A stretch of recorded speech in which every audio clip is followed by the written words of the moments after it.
Hey y'all, welcome to the Clock Tower. I'm Colton, here with Brandon. 5 cards, 5 minutes for Camelot rares and double rares. Brandon, what's our first card? First up, we have this level 1. If you have 2 or more other characters with the traits in name, we have 1,000 power. It has the Climax combo. If you have the Bar Climax and you have 2 other characters, you get additional 2,000 power and can perform the effect twice of look at 2 cards, choose 1. So it's very similar to the Mash combo from the first set, but broken up over 2 parts. I like top check combos, and this is like the next evolution, I think, of the top check. A lot more fixing on this because you can discard anything out of your hand. So if you've got something you don't want, or if you have an extra climax, especially because you're playing bar, helps you filter that out of your hand. You get 2 of those top 4. So a lot of choices that you can make here. It digs down deep into the deck. I like this. It also sits at 8-5 on attack with the Climax in place, so your power line is looking really good at level 1 with this. Next, Osmandia's Sun King, 3/2, 9,000 power. If there's a face-up marker under this, it gains 6,000, sitting at 15. On the turn you play this at the start of the Encore step, you can heal 1. It combos with Bar, pay 2, ditch 2, to on reverse clock kick, deal 2. You can reach that power line with a marker, which green has a lot of marker pieces, so this will swing at 16. It'll get its reverse a whole lot more often than it doesn't. Pay 2, ditch 2 is a pretty steep cost, but you do get the guaranteed damage of the clock kick plus burn 2. On reverse combos at level 3 never feel great because they can be denied just by crashing board, but as far as on reverse combos go, this is a solid one. Yeah, I think that's about the gist of it, that it's a solid combo. It is on reverse, but you get the power to probably get that reverse. Next up, we have the Agrivane. This is your level 0 Brainstormer. It also has the ability that if you try to put a marker underneath it, the marker goes straight to waiting room. That's really helpful if you're playing the event that goes along with this package, as it tries to marker things. So that way you can recur that event.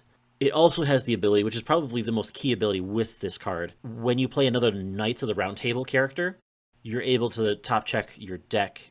That's going to be very key for the package that it's a part of. Yeah, it's a salvage brainstorm, which, again, we're seeing more of these brainstorms that have abilities that are tacked onto them that make them better. I am a huge fan of brainstormers that intentionally play into packages, and like Brandon said, this plays into a package. The top check doesn't just check to see if you're going to hit your brainstorm, it also top checks for your level 3 game. The other piece that makes the level 3 game happen is King of Lions in the name of the King of Storms. It's a 2/1 with 1,000 power. If you're level 2 or higher, you can pay 2, rest this, and the Brainstorm that we just talked about, to choose one of your level 3 King of Lions, Wielder of the Holy Lances in your hand and put it on stage. Basically the same thing as the Rushia combo. This, plus another specific back row piece, tap, pay 2, basically becomes an early play condition. It's also a 2,000 power level 3 assist, which helps that early play that you're putting down to be immediately oversized. Also, you can pay 1 and rest this and something else, probably that Brainstorm, to choose one of those events that we were referring to in your waiting room, return it to your hand. It's a free event that lets you top check 4 add a character. So a lot of versatility with this. It gets your early play down and it gives it extra power.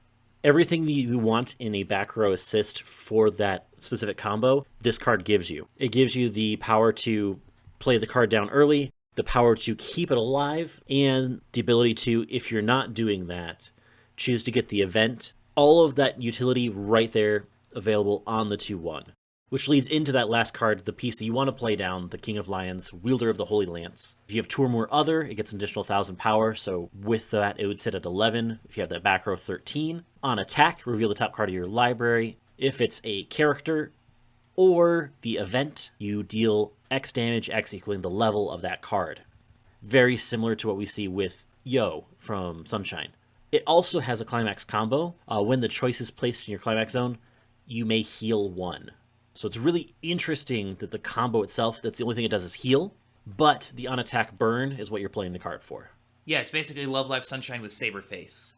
It's free burns, you're going to play a lot of level 3s, it's basically, it's Sunshine, right? It's the same kind of thing as you see in Sunshine or Persona. You're just going to play a lot of level 3s, stack them so that you can reveal big burns off the top.